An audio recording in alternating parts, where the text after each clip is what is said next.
The sound of freedom is as satisfying today as it was 75 years ago, when bells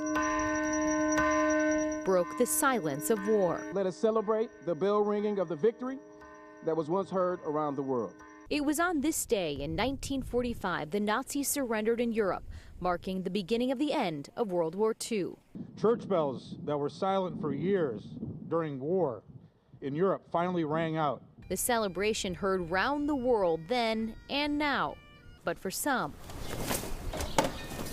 the moment is marked with much less fanfare. Since then, I can't resolve that issue. Ralph Simoneau was just 18 years old when he stormed the beach at Iwo Jima. It really took a lot of hell. A battle the United States eventually won at a human cost. I can't forgive myself for that, because there's no joy, there's no sense of accomplishment or anything in killing someone. A lifetime later, the 94-year-old Marine still can't shake the ugliness of war, It just tears at me once in a while. or the faces of his brothers left behind. There's no winners in a war. That's what they should never forget.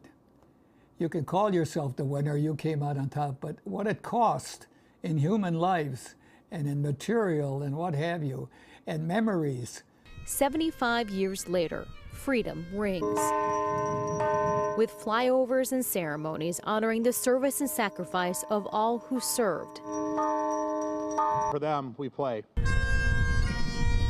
A mission that can only be carried out by the living. Freedom is not free. Let us never forget. In solitude It'll be a hard day. and in song.